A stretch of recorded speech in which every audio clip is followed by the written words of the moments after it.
आता चटणी खाण्यासाठी तयार झाली. आता फक्त त्याच्यात लिंबू पिळायचं. लिंबू नसेल तर चिंच घालायची.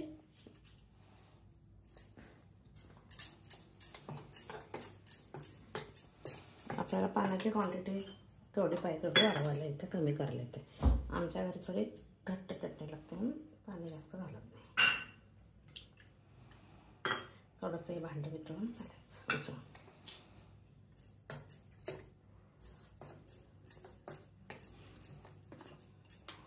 आता चटणी घालायची. आता सांबार तयार आहे.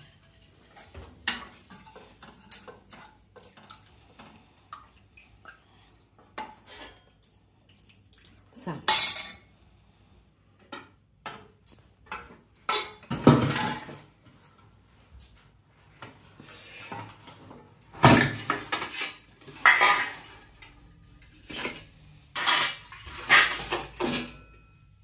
आला पाहिजे. ऑलरेडी खाली तेल लावलं असतं त्यामुळे काही प्रॉब्लेम येत नाही, निघतातच. थोडं जरा चाकू किंवा स्पूननं काढलेलं चांगलं.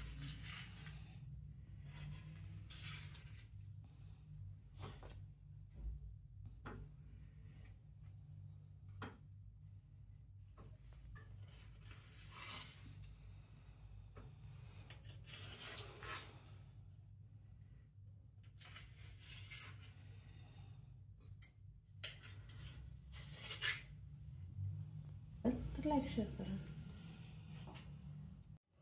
इडली करण्यासाठी कुकर ठेवण्यावरती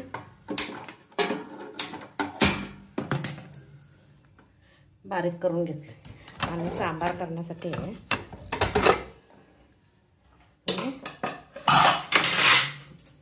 बीन्स,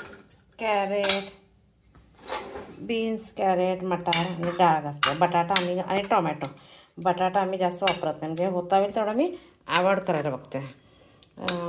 सोरेका म्हणजे दुधी भोपळा नाही. दुधी भोपळा असला तर त्याच्या फोडी घालते, म्हणजे ॲज एक बटाटा टेस्ट येते. पण माझ्याकडे नाही आहे म्हणून मी घातलं नाही.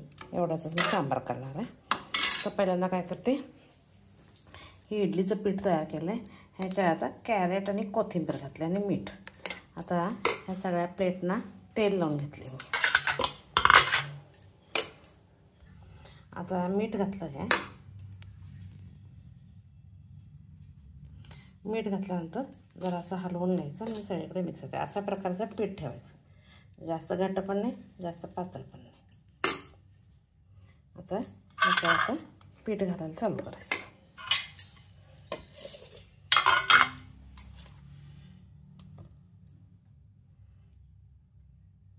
थोडंसं तेल लावून घेतलं आहे खाली.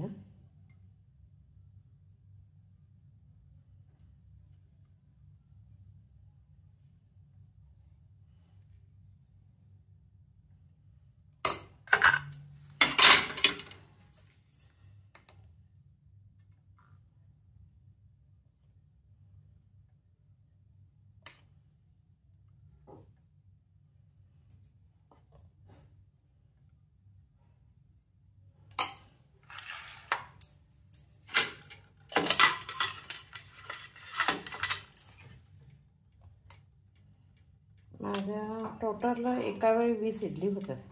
आपल्या इडलीपासून माझं तट्टा इडली काही मी करत नाही, शक्यतो शिवाय करते. एका वेळी 20 इडलीचं होतं माझं.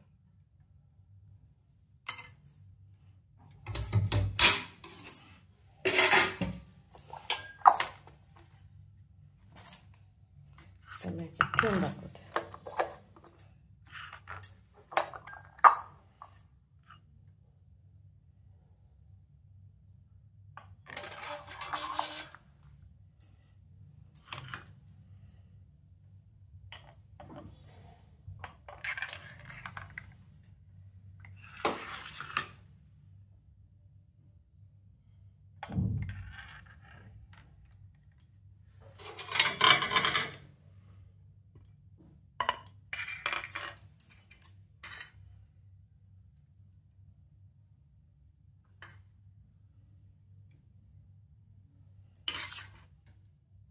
जेवायला चपातीने दोडक्याची भाजी केली आणि नाश्त्याला इडली, सांबार, चटणी.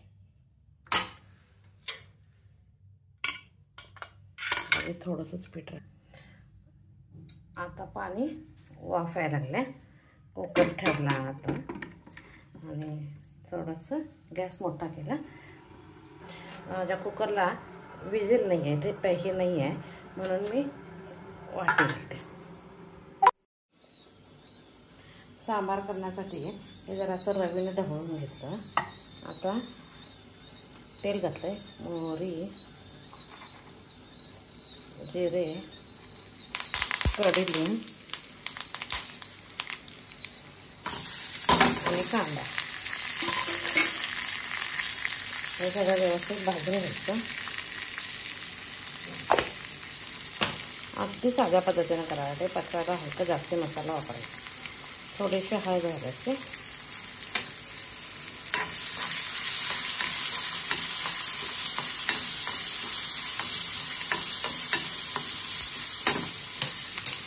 टोमॅटो घातलायचा मग चिंच वगैरे घालायची गरज नाही.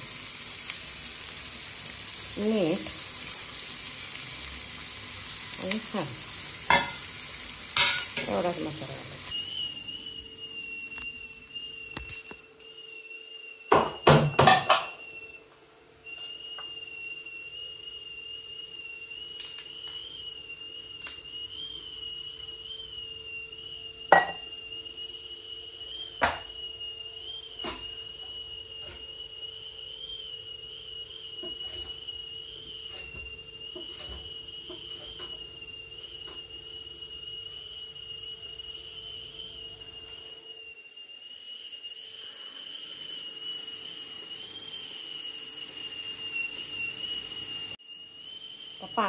चांगली उकळी आली ह्याला. सांबार फोडणी टाकले.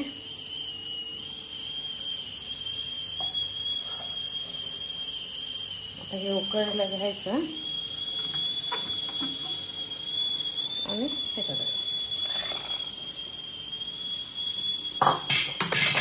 काय होईल आपल्याला कसं पाहिजे सांबार तयार होईल. एकदम टेस्टी सांबार मस्त झालं. आता याच्यात कोथिंबीर घालायची. छान एक उकळी द्यायची.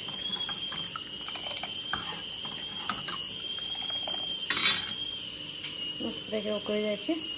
इडलीचा कुकर व्हायला लागलाय तर मी चटणी करून देते. आता ह्या ज्वारीच्या कण्या भरडून आणल्यात. थोडा वेळ भिजत घालायच्या. ताकात भिजत घातलं चालतंय, पाण्यात घातलं चालतंय, पण सकाळी आम्ही प्यायला करतो नाही, त्यामुळे मी ताकात घालत नाही. पाण्यातच भिजत घालायचं. एक थोडा वेळ ठेवायचा आणि करायचं. पाणी जरा जास्त घालायचं म्हणजे मग दूध घालून प्यायला येते, आंबट होत नाही. दूध घालून प्यायचं होते. एक थोडा वेळ भिजत घालते, दुसरी कामं करायची. नंतर मग गरम करायचं. म्हणजे दुधात जरी पिलं तरी चालतंय, सकाळी प्यायचं होते. आता चपात्या करायला लागले.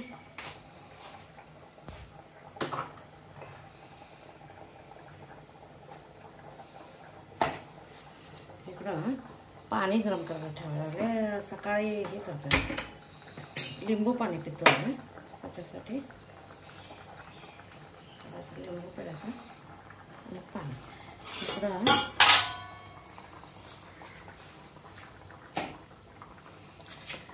दोडका पातळ करण्याचं ते घातलं. नंतर काहीतरी भाजी करायची. दोडका आणि मुगाची डाळ मिक्स केले. मसाला काय घातलेला नाही आहे.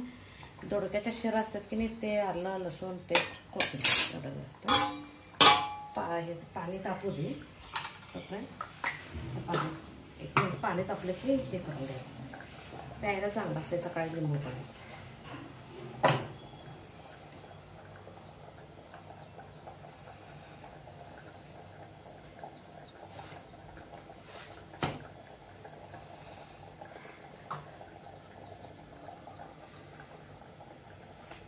सकाळच्या रुटीन थोडं फास्ट होतं.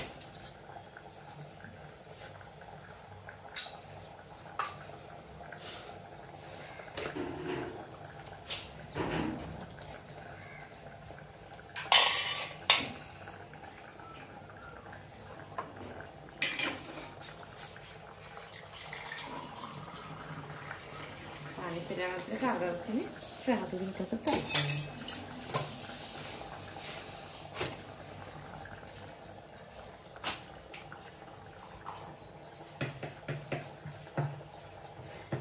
डब्याला जायचं असेल तर दुपारपर्यंत मऊ राहायला लागते, म्हणून तेल लावणं गरजेचं आहे. घरातल्या घरात जर लगेच खायचं असेल मग तेल नाही लावतं चालते, आरोग्यासाठी चांगलं म्हणून.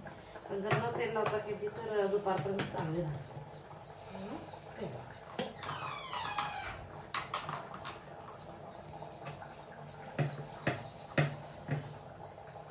जरा व्यवस्थित गोल आकार येत नाही मला, त्याचा प्रॉब्लेम आहे.